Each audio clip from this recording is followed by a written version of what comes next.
Our reading this morning is taken from Genesis chapter 25, beginning at verse 19.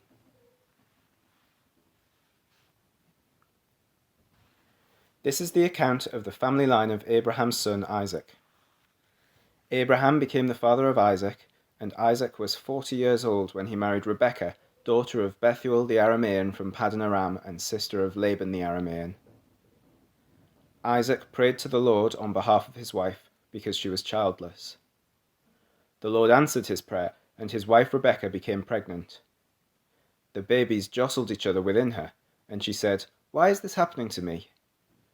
So she went to inquire of the Lord. The Lord said to her, "Two nations are in your womb, and two peoples from within you will be separated. One people will be stronger than the other, and the elder will serve the younger."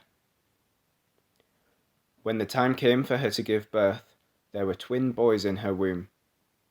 The first to come out was red, and his whole body was like a hairy garment, so they named him Esau. After this his brother came out, with his hand grasping Esau's heel, so he was named Jacob. Isaac was 60 years old when Rebekah gave birth to them. The boys grew up, and Esau became a skillful hunter, a man of the open country, while Jacob was content to stay at home among the tents. Isaac, who had a taste for wild game, loved Esau, but Rebekah loved Jacob. Once, when Jacob was cooking some stew, Esau came in from the open country famished. He said to Jacob, "Quick, let me have some of that red stew. I'm famished." That is why he was also called Edom. Jacob replied, "First sell me your birthright." "Look, I am about to die," Esau said. "What good is the birthright to me?"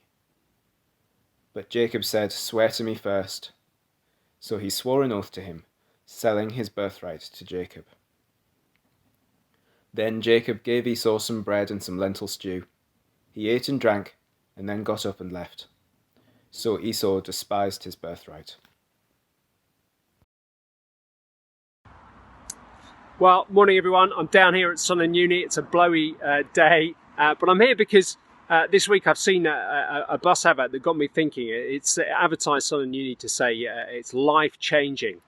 And I clicked on the website when I got home later to watch a video there that said that was called "Making Your Moment." It was an advertising process for the Sun University, and there are loads on there. It was actually an inspiring video of loads of young people sort of living out their dreams and their aspirations and making new friends, lifelong friends, and lots that was good and true about it.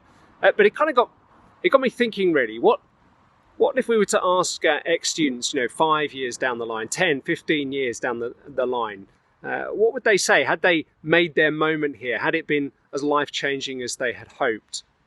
Because I guess behind the slow-mo video of people kind of frolicking in the sun-lit waves down at Roker, there's the idea that making your moment of the life-changing thing is that we're in control of things, that we are free to be who we want to be. We can kind of make our own destiny, that kind of thinking. And actually, really, one of the hardest things about COVID-19 and lockdown is we've all kind of realised that actually we're nowhere near as free as we thought we were. Because we've all been kind of writing a story of our own lives, right? The one that you dream about under the shower, in bed at night, or as you go about your daily business. The one perhaps you're lamenting it hasn't turned out as you hoped it to be.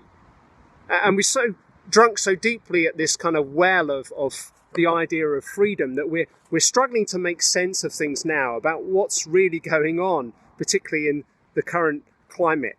And as we come to the story of Jacob, as we're going to look at in the next 6 weeks, we're going to see a man who's trying to make sense of everything as he struggles to understand himself and what on earth God is doing in the world.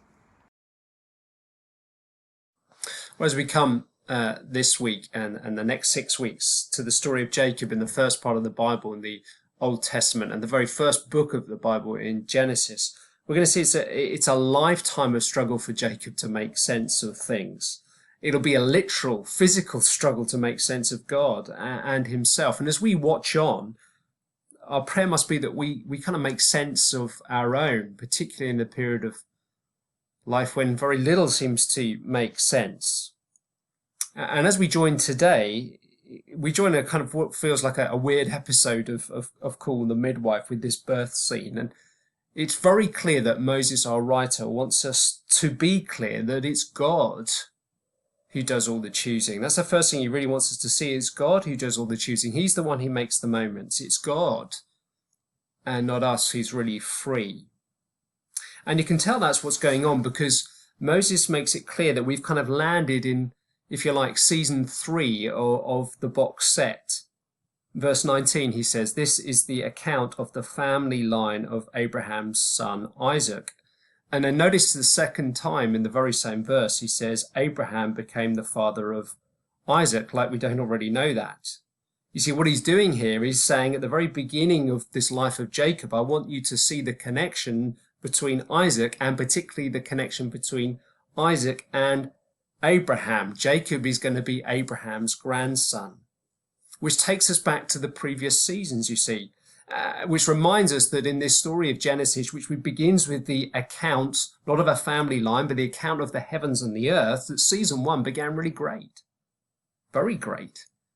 But if you look back to season 1, I really would encourage you to see the pre-season stuff. You know, look at Genesis chapter 1 through to Genesis chapter 11. What starts great gets worse, and there's a spiral of it going from bad to worse as human beings, rather than free, bind themselves by our own desires and make a mess of everything from Genesis chapter 3 onwards.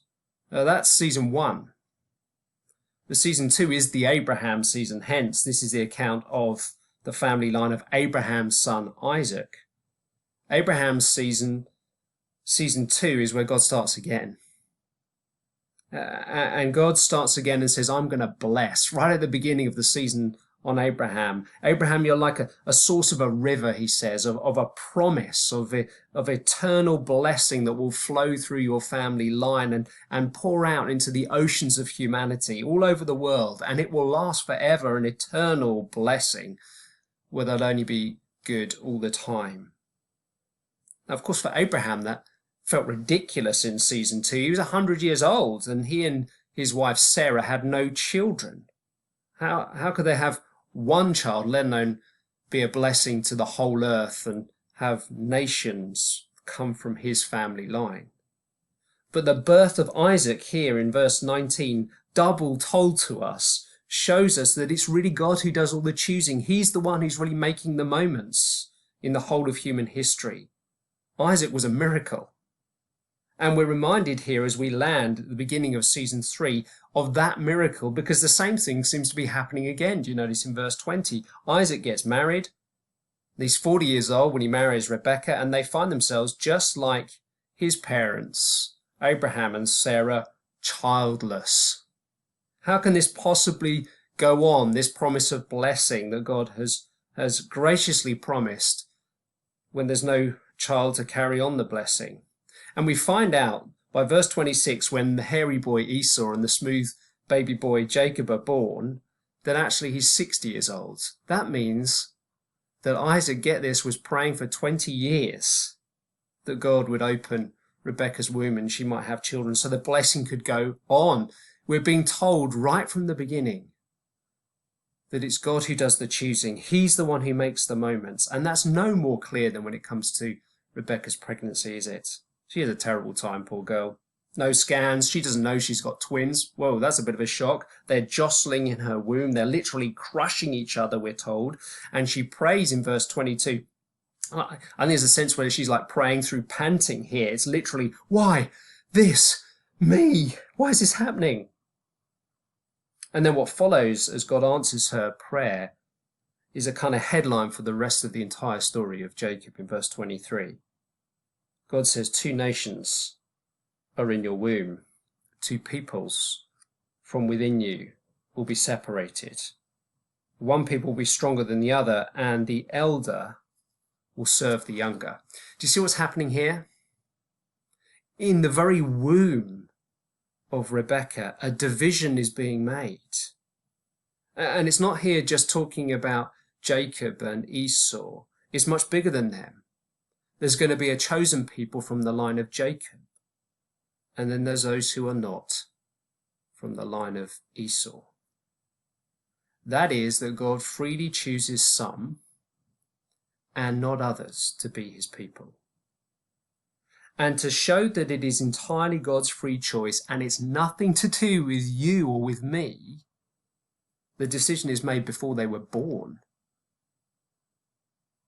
Now, before we react to that, which we already will be doing so inside our hearts, we need to get that this is a consistent way that the story unfolds through the whole of God's people, through all of time. Again and again, God's people are told you were chosen not because you're better than anyone else, not because you're lovelier than anyone else, not because you're stronger or fitter or more powerful than anything. You're simply chosen by God because he chose. Because he just chose to set his love upon the people of Jacob. He just chose. Through the prophets of God's people, Jacob I have loved, Esau I have hated. Not that Esau's despised here, there's just an idea of preference. We get it from the words of Jesus. I chose you, he says to his disciples. You did not choose me. We get it from the Apostle Paul in the New Testament. You are chosen, he says to Christians. You were chosen before the foundation of the world. And to really make sense of this, we need to look at what does come later in the Bible in Romans chapter 9, verse 11 to 16. If you've got a Bible with you, I encourage you to flick forward, but I'll read it to you so that we can make some sense of it. It's Romans chapter 9 and verse 11 to 16, as there's a comment on what happens with Jacob and Esau. Keep a finger in Genesis because we'll be back there in a moment. Verse 11 of Romans chapter 9, before the twins were born or had done anything good or bad, in order that God's purpose in election might stand, that's his free choice, in order that his free choice might stand, and it's not by works, but by him who calls, she was told, the older will serve the younger. Just as it is written, Jacob I loved, but Esau I hated. Now what we say, is God unjust? No, not at all. For he says to Moses, I will have mercy upon whom I will have mercy, and I will have compassion on whom I have compassion. It does not, therefore, is the conclusion, depend on human desire or effort, but on God's mercy. You see, we're being told here that right from the off, God freely chooses who he chooses. It is nothing to do with us. Before these boys had done anything good or bad, we're making it really clear. To make it really clear, God says, the only thing that Esau had going for him really was that he was born first. Only just born first, but he was born first. He should be the one who inherits the promise, yet the younger gets it. The older shall serve the younger. The emphasis being, therefore, it is not about us. It's nothing to do with us. God deliberately chooses because it's nothing to do with us. It's not that you're better or stronger or bigger or lovelier. It's nothing to do with your human status or your achievement or your standing. It's entirely because of God's mercy. I don't know how to be any clearer. Now, I know there'll be all sorts of questions here. Not least, doesn't that just make us robots? Aren't we just pawns in God's hands in that sense? And we'll see shortly that is definitely not the case. And I think it's important to say here that there is a mystery. How can we understand the depths of why and how God chooses apart from he just does? Well, one of the greats of Christian past, John Calvin, says the danger here that we wander into a labyrinth from which we can find no exit. But for today, I want to suggest that we find this hard. We find this hard primarily because it collides with the very point at which we think this is what makes us human. That not only do we have the right to make our own moments, that's what makes us human, the fact that we think ourselves to be free. Now, COVID-19 has shown us, my goodness, hasn't it, that we exaggerate our hand when it comes to freedom. I mean, how free are we really? You weren't free, were you? Nor was I, to whom or where or when we were born. We're not free in our relationships, are we? Now, try putting on Facebook it's complicated or single for your relationship status and see what your spouse or your kids say. You're not free.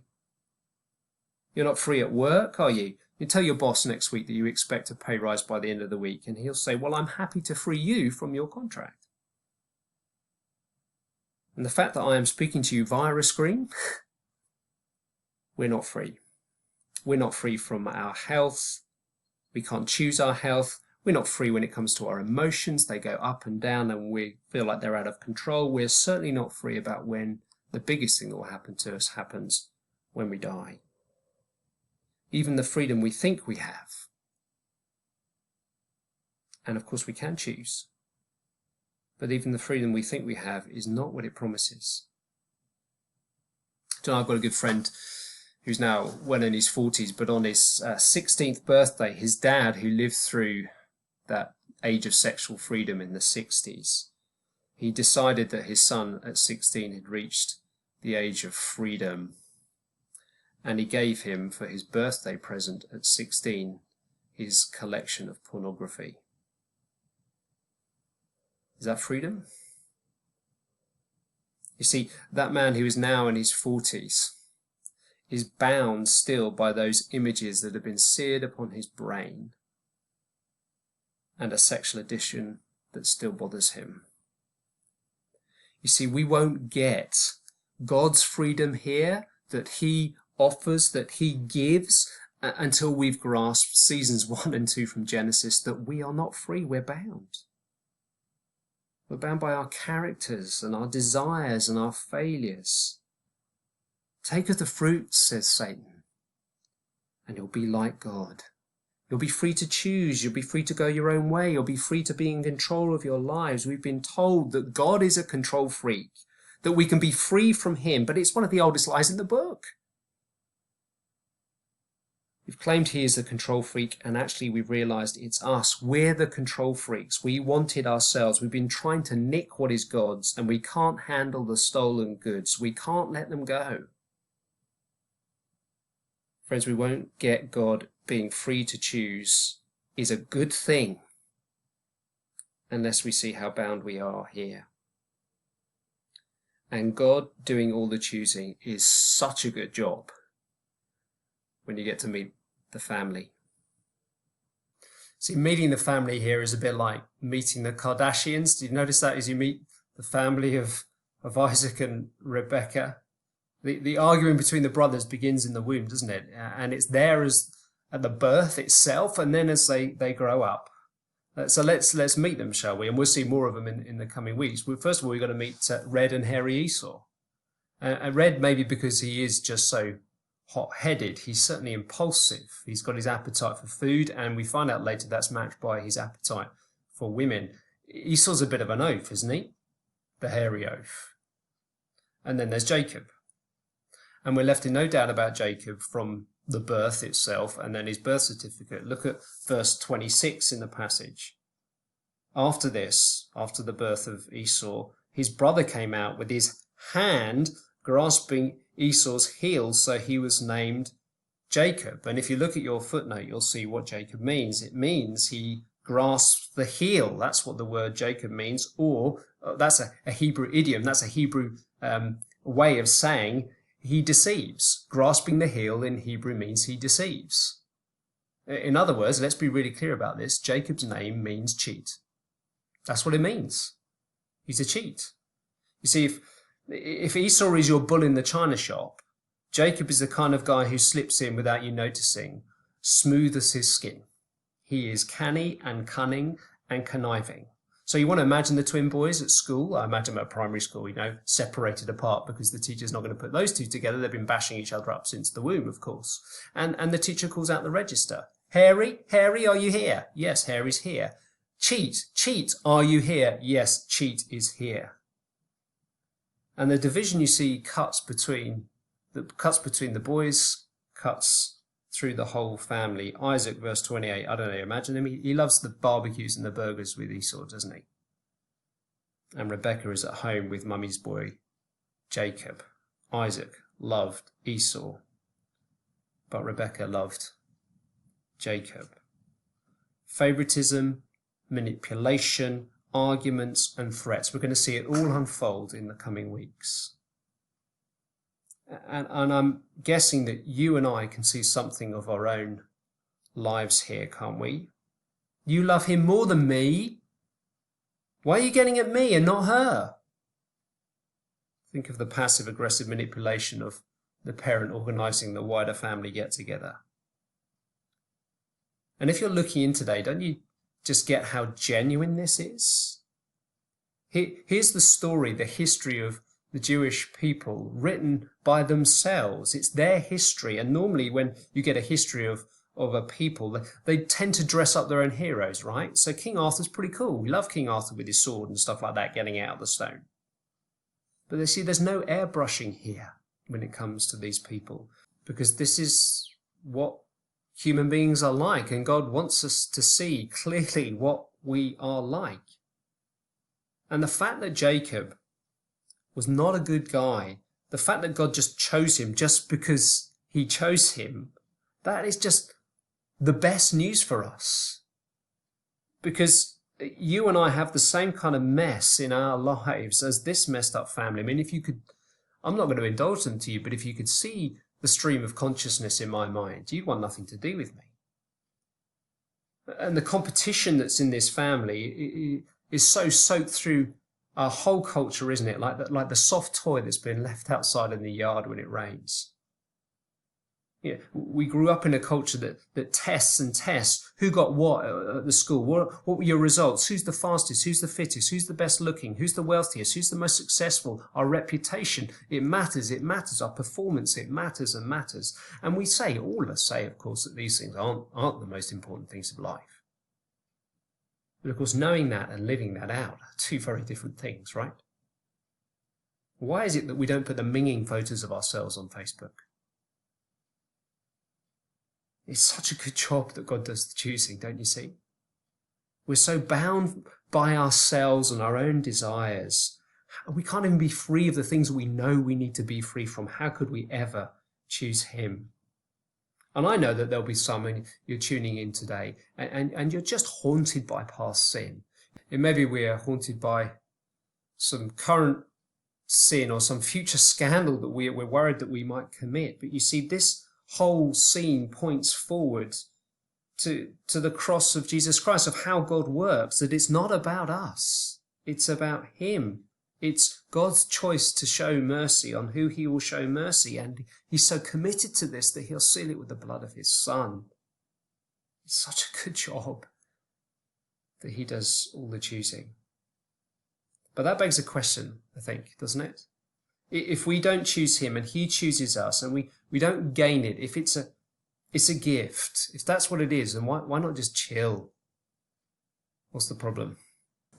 I've come to the kitchen because there's a kind of warning, I think, in the final scene between Jacob and Esau from verse 29 to the end. And the focus is really, that red stew scene. The focus, whilst on both the brothers, is really on Esau. Notice that his other name, Edom, is mentioned in verse 30. And then there's a comment on what happens in verse 34 by Moses the writer. So Esau despised his birthright. See, Esau stands as a warning down the years. Certainly that's how it's taken later in the Bible. Hebrews chapter 12, which many of us will know, verse 15 to 17 says this: "See to it that no one falls short of the grace of God, and that no bitter root grows up to cause trouble and defile many. See to it that no one is sexually immoral or godless, like Esau, who for a single meal sold his inheritance rights as the oldest son.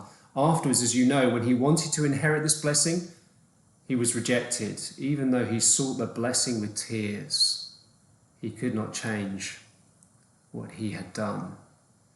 It's a really sober warning. I think it's really easy for us to maybe think of Esau as quite impulsive here, a bit of an oaf. And it is certainly, in a sense, impulsive, isn't it? Literally, in verse 30, he says, "Let me gulp from this red.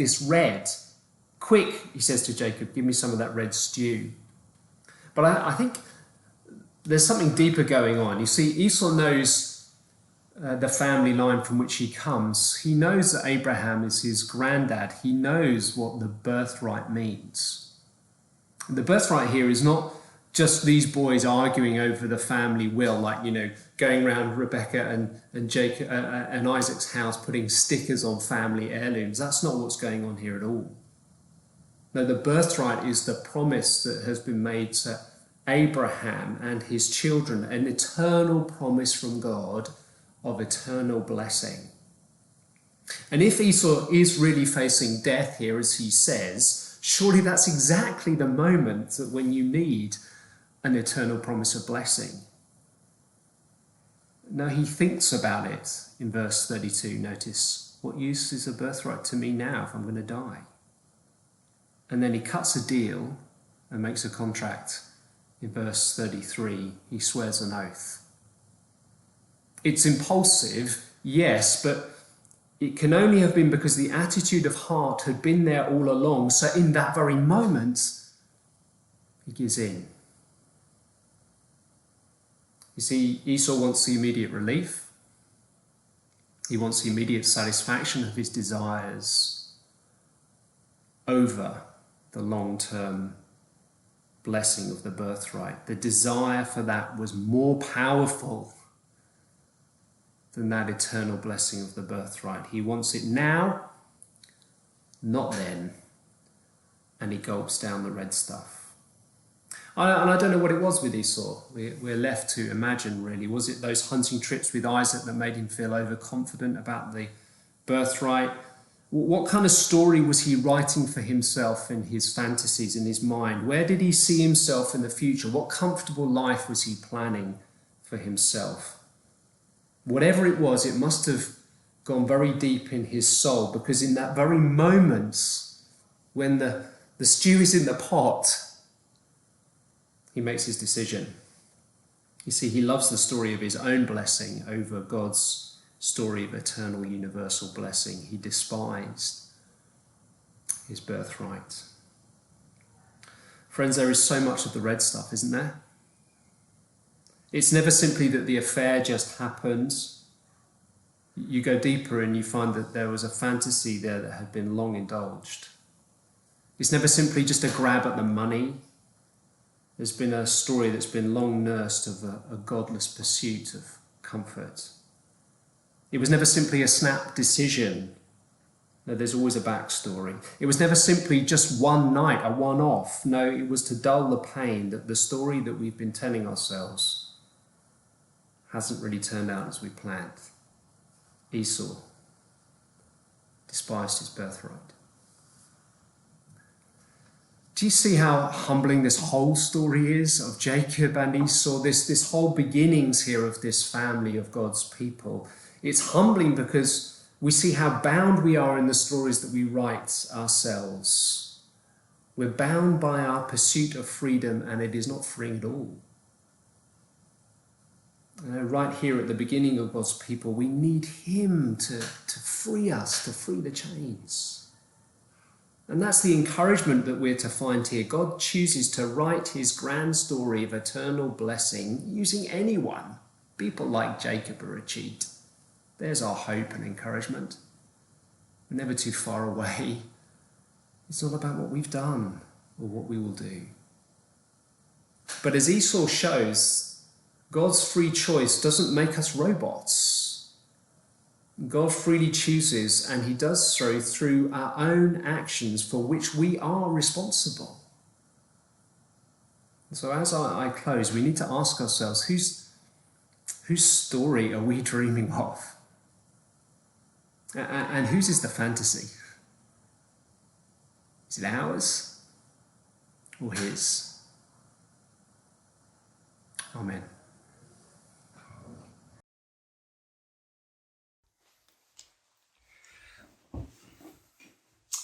Well, thank you, Duncan. So we're coming now to the end of our time together. Shortly, we're going to finish with our last hymn, which is called Grace Unmeasured. Before that, just let me remind you all, particularly if you're a visitor just looking in or found us online perhaps, that you can find more of our resources and videos on our website, which is trinitychurch.org, and you can also find us on Facebook and Twitter as well, for those on social media. Well, let me read out some of the lyrics from our song we're going to sing, which I think is a perfect hymn for us to finish on today. Let me read out some of these great words.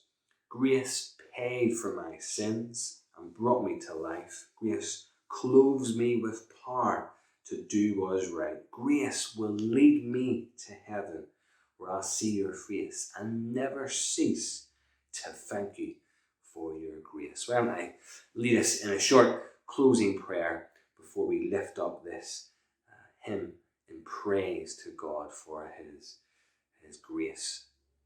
Father God, thank you so much for what we've learned today in your word for you in Genesis. Thank you, Father, for even though the fact that we cannot physically meet together as a church family, we are still united together in the Lord Jesus Christ right now. And thank you, Father, for your grace unbounding, strong and true, that makes me long to be like you. We praise you, Father, for that grace. And we give thanks for it in Jesus' precious name. And now I lift up this hymn to you with great praise in Jesus' precious name.